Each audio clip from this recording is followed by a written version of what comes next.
English literary critics. 1. Sir Philip Sidney. Sidney was a famous sonneteer and critic in the Elizabethan period. His fame as a critical rests on his essay, Apology for Poetry. It is the first major work of literature criticism in English, and it was written in response to Stephen Gawson's attack on his book, School of Abuse. Gawson charged poetry on 4 counts. 1. Poetry is a waste of time. 2. Poetry is the mother of lies. 3. Poetry is the nurse of abuse. 4. Plato banished poems from the ideal state, republic. Sidney replies to each of these charges drawing completely from classical literature and Renaissance writers. Sidney's apology is a spiritual defense of poetry against all the charges laid against it. In his defense, Sidney says that poetry is the oldest of all branches of learning, whose milk little by little enabled men to feed afterwards of tougher knowledges. Sidney argues that poetry is superior to philosophy by charm, to history by its university, to science by its moral end, to law by its encouragement of human rather than civic goodness. Poetry is not a waste of time, it moves men to virtue. It teaches and delights mankind. Epics of Homer, Virgil are examples of great poetry that teaching and delight generations of people. In response to the second charge that poets are liars, Sidney says that the question of truth or falsehood does not arise in poetry because the poets work not with facts but with their imagination and they aim at a higher truth. Hence poets are not liars. Replying to the third charge that poetry is the nurse of abuse, Sidney says that some unscrupulous or immoral men may abuse by indulging in immoral or lustful matters in poetry. But great poetry is free from immoral things. The nature of a thing is judged not by its misuse but its rightful use.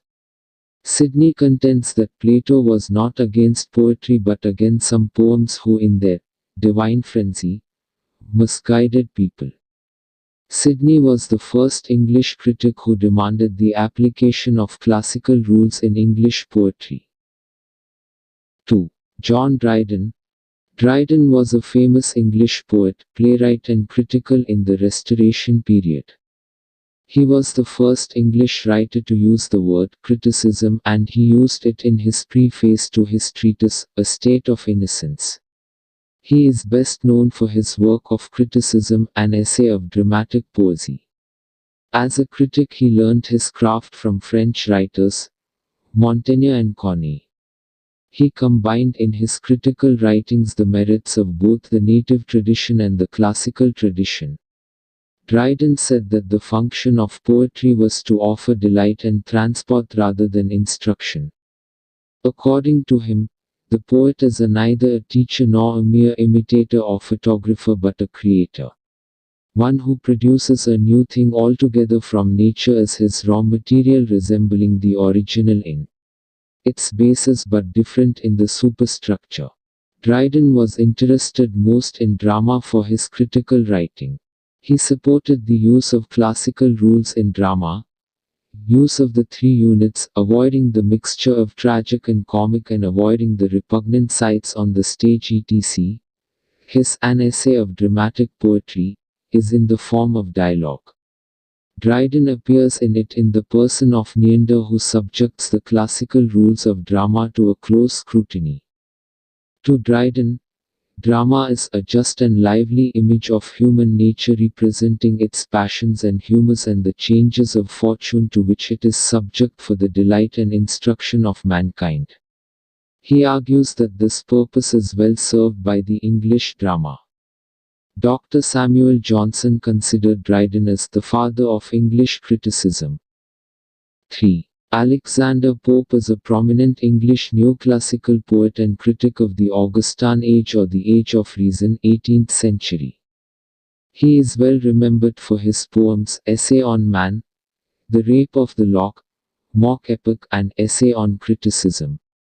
The last one is his chief work of literary criticism, although his critical opinions are found in his other writings such as Preface to the Works of Shakespeare, preface to the translation of the Iliad. The Art of Sinking. His essay on criticism contains his most considered canons of literary taste, announced in youth, endorsed and emphasized in age. It is modeled on Horace's Ars Poetica and the critical works of French writers, Vida and Boileau. Obviously, Pope is a classicist or neoclassicist. His essay on criticism is a treatise in verse and is divided into 3 parts. The first part, lines 1 to 200, makes general observations on the art of criticism. The second part, lines 201 to 559, enumerates the causes of wrong criticism. The last part, lines 5560 to 744, lays down rules for the critic. To Pope, criticism is a true taste, which is a gift of nature, and it should be guided by those rules of old, which learned Greece discovered in human nature. He advises, be Homer's works your study and delight, read them by day and meditate by night. He holds the view that criticism is no more than the art of judging aright. A critic is born to judge just as a poet is born to write. To be able to do his duty competently, the critic must be naturally gifted, properly trained and well versed in the rules of the ancients.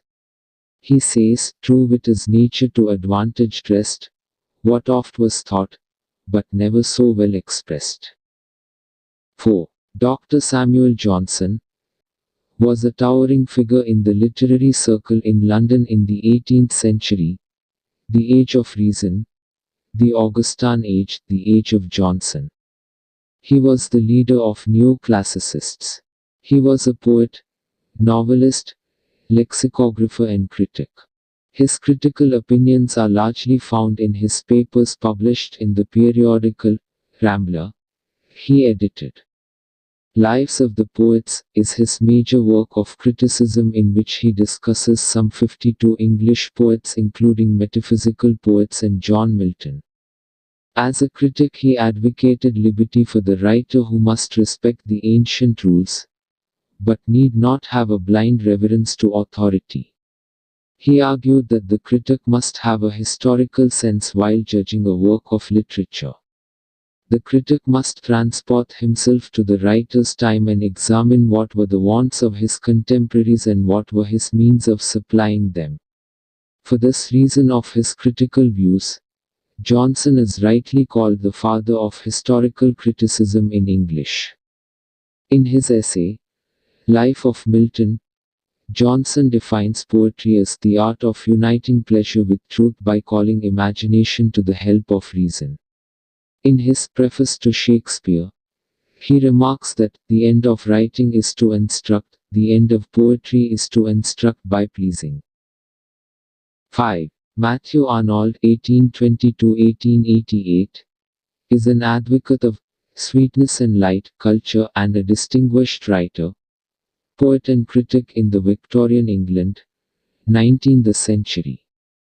He described literature, poetry as the criticism of life, and in his seminal essay The Study of Poetry 1888, he says that poetry alone can be our sustenance and stay in an era where religious beliefs are fast losing their hold. He claims that poetry is superior to philosophy, science, and religion. Religion attaches its emotion to supposed facts, and the supposed facts are failing it, but poetry attaches its emotion to ideas, and ideas are infallible. And science, in his view, is incomplete without poetry. He endorses Wordsworth's view that poetry is the impassioned expression which is in the countenance of all science, adding, "What is a countenance without its expression?" and calls poetry the breath and finer spirit of knowledge. To him, the function of literature is to establish culture and drive out anarchy in the society. He was a strong critic of Philistinism or materialism that characterized his age. He has influenced a whole school of critics, including new critics such as T.S. Eliot, F.R. Lewis, and Alan Tate. He was the founder of the sociological school of criticism and through his touchstone method introduced scientific objectivity to critical evaluation by providing comparison and analysis as the two primary tools of criticism. Arnold was a professor in Oxford University. He was as much serious in his profession as he was in his writings. His prose work, Culture and Anarchy, testifies it. His Oxford lectures contain much of his critical opinions. His Essays in Criticism is his major critical work. Arnold was a classicist. He follows the classical tradition of criticism. While judging a poem, the critic must keep in mind the samples of great poetry to compare the poem on hand with the chosen lines from the great poetry so that he can judge aright. Thus Arnold advocated comparative criticism in English. To him, poetry is a criticism of life under the conditions fixed for such a criticism by the laws of poetic truth and poetic beauty. He held the view that the function of criticism is a disinterested endeavor to learn and propagate the best that is known and thought in the world and thus to establish a current of fresh and true ideas. Thus conceived, criticism is a threefold activity: personal culture, to learn the best, a service to society, to establish a current of and an unbiased, impartial approach, disinterested endeavor. Arnold opposed the intrusion of personal, religious or political considerations in the judgment of authors and their works. 6. Mary Wollstonecraft was a British writer and advocate of women's rights. Her treatise, A Vindication of the Rights of Women, 1792, is a classic of rationalist feminism that is considered the earliest and most important treatise advocating equality for women. She strongly argues that women are not naturally inferior to men but appear to be only because they lack education. She called for the betterment of women's status through such political change as the radical reform of the national educational systems. Such change would benefit all society. She believed that patriarchal society was wasting its assets because it kept women in the role of convenient domestic slaves and denied them economic independence. She demanded that women should be trained for professions and careers in medicine, not just nursing, midwifery, business, farming, shopkeeping. To sum up, Mary Wollstonecraft argued that all men and women equal natural rights and that an ideal society could not be realized until everyone was free to exercise those rights. False gender distinctions corrupted the relationships between men and women and prevented either from developing true virtue. The key ideas in A Vindication of the Rights of Women. 1. Education. Wollstonecraft argued that women should have access to education on par with men. She believed that education was essential for women to develop their intellect, reasoning abilities, and moral character.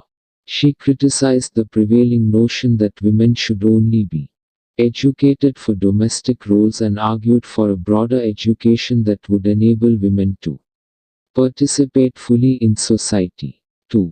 Gender equality. Wollstonecraft advocated for the equality of men and women in all aspects of life. She challenged the idea that women were inherently inferior to men and argued that gender differences were largely a result of social conditioning. She called for equal rights and opportunities for women in areas such as employment, politics, and property ownership. 3. Marriage and family. Wollstonecraft criticized the prevailing institution of marriage, which she saw as oppressive to women. She argued for marriages based on mutual respect, companionship, and shared interests rather than financial arrangements or societal expectations. She also emphasized the importance of women's role as mothers and the need for men to be actively involved in raising and educating children. 4. Women's virtue and morality. Wollstonecraft rejected the notion that women's primary virtue lay in their physical beauty or passive obedience. She argued that women should be valued for their intellectual and moral qualities and that they should be allowed to develop their talents and pursue their own interests. She believed that women's moral and intellectual improvement would benefit society as a whole. 7. P. B. Shelley, 1790–1822, was one of the most famous English Romantic poets of the early 19th century.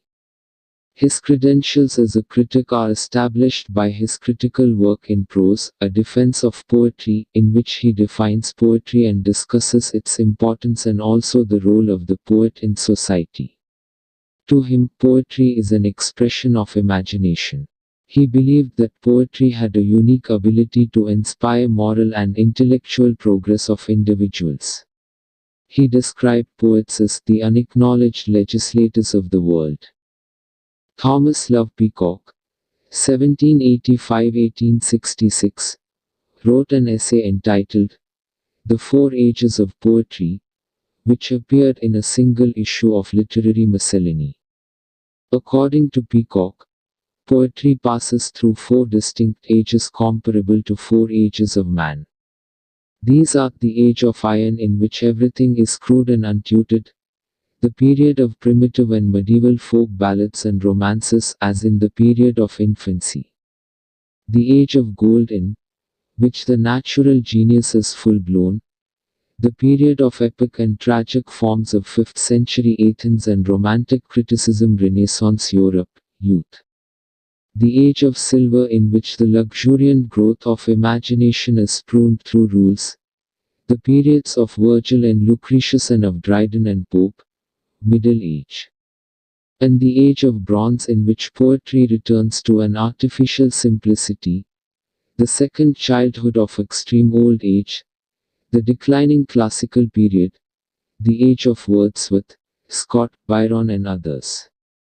Peacock asserted that as civilization advances, poetry declines until its pursuit becomes a waste of time for an intelligent and enlightened person whose time would be better spent in the study of natural and social sciences.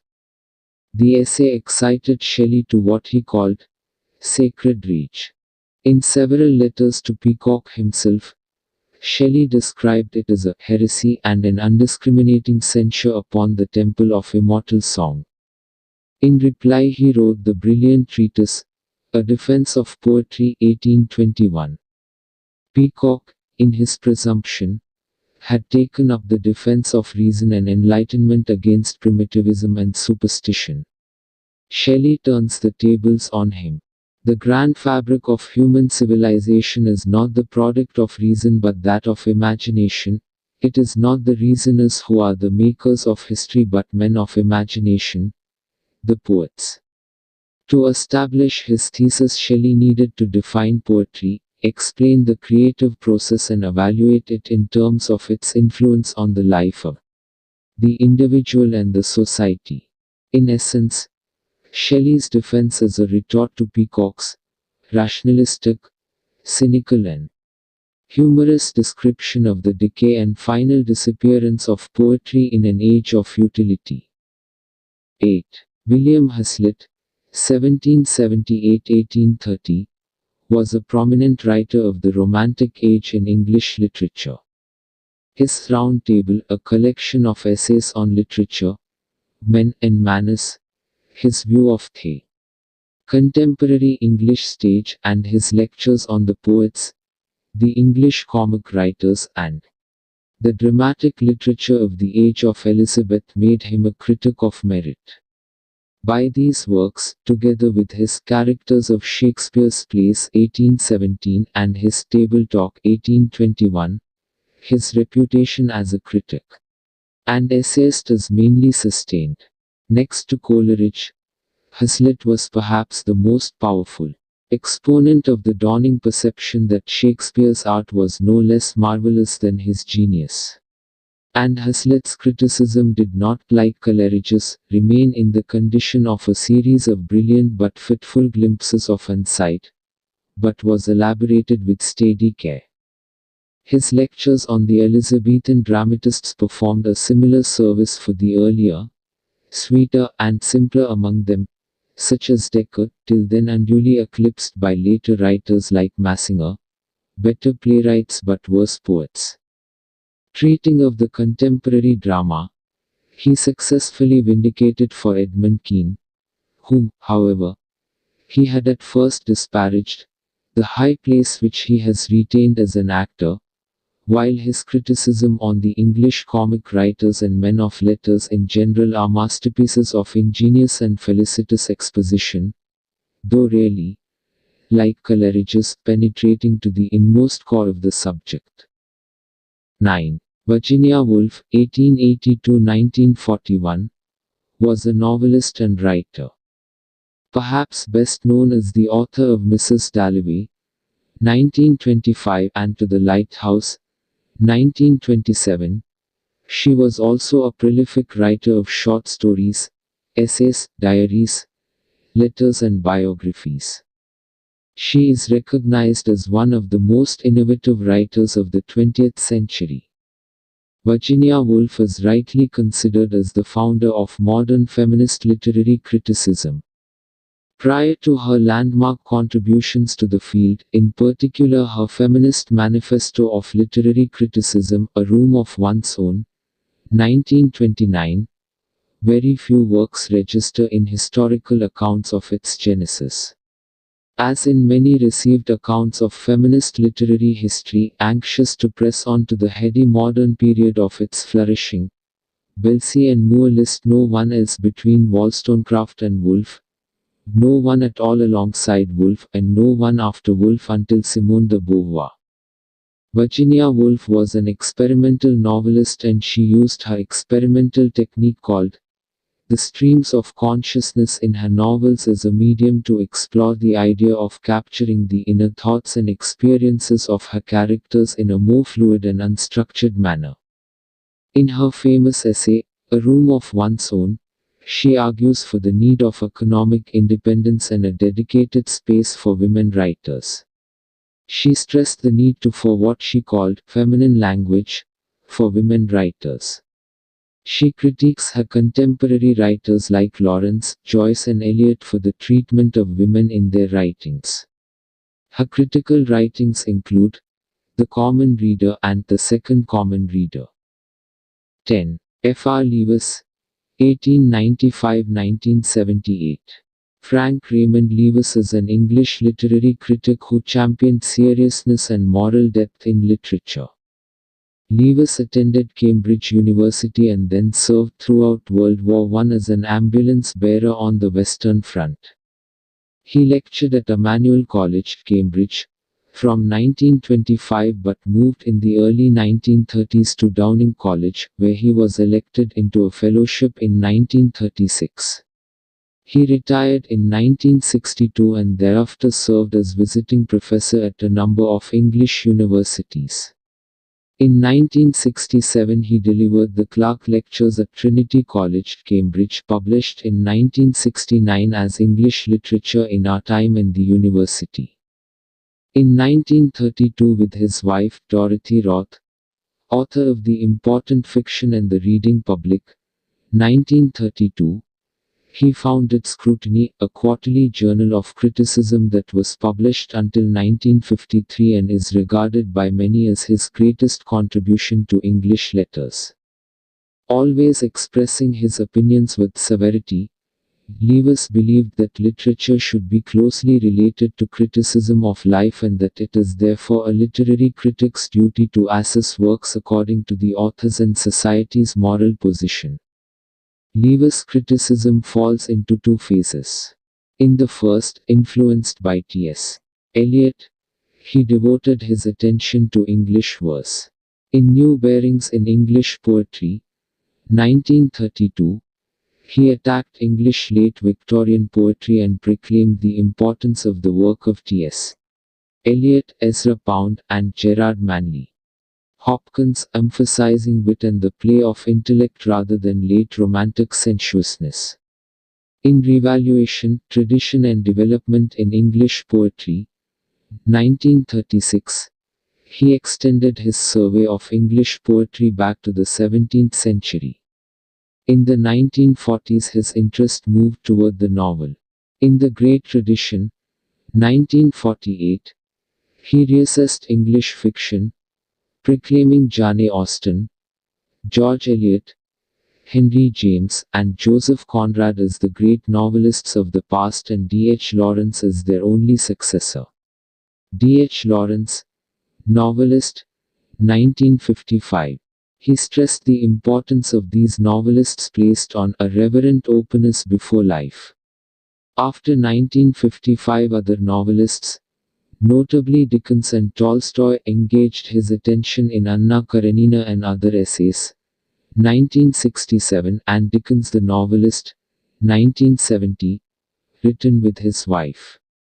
His range is perhaps best shown in the collection The Common Pursuit, 1952. F.R. Lewis shares some ideas, theories and practices with the new critics. Instead of concentrating on literary history and biography, like the other new critics of the period, Lewis advocated close reading of the text itself, arguing that the critic should analyze the words on the page rather than work from extrinsic evidence. Criticism, for Lewis, is a means of objective analysis of literary works for the exploration of value judgment, inherent human nature, or an art of civilized living in literature. Lewis' conception of criticism is very different from the contemporary understanding of the term. To Lewis, the purpose of evaluating literature is to keep alive the tradition of the human world, not by admiring its achievements, but by bringing its values, purpose, and significance to bear on the present. So, it is the business of the critic to explore and rediscover the social culture and an art of living behind literature. But he did not fully believe that criticism should focus only on the text itself or the words on the page. As a new critic, he always looks for an objective way of analyzing the text. The critical method of Lewis is similar to that of T.S. Eliot. His criticism is concerned with the evaluation of a work of art or literature. His criticism is often based on the response of his students in the classroom. The basis of his criticism lies in his interest in culture and the problem of maintaining a tradition. One of his early books, Mass Civilization and Minority Culture, examines this problem of maintaining a right tradition of moral and aesthetic taste. In his criticism of the authors, what he seeks is the quality of life presented. He is not interested in the form of a work of literature apart from its contents. Lewis was a controversial critic. He was frequently impelled for what was in fact his greatest strength, his consistent refusal to define a clear theoretical basis for his work. As a literary critic, he felt little sympathy for the others. In fact, he didn't hold any of the critics who had preceded him in high esteem. Even the great classical critic Aristotle was not exempted from his unsympathetic attitude. His only concession was given to Matthew Arnold. To Lewis, humanism mattered, and for him literary criticism must be humanistic. The essay, Literature and Society, is basically a substance of an address given by the author to the Students' Union of the London School of Economics and Politics. According to Lewis, society consists of individuals and individuals live in society, so society is more comprehensive than individuals. Again, a society may have two sides of its culture, popular and sophisticated. Literary creation is impossible without individual creative gift. But the individuals live in a society, so he must contain some social elements. According to Lewis, good literature should be based on the entire social culture, its sophisticated culture, and its popular culture. Relation with only one part of the culture will not make a literature full-blooded, it will not be permanent, and in course of time, it will lose its appeal. The writer has cited examples from the different periods of literature. Thank you.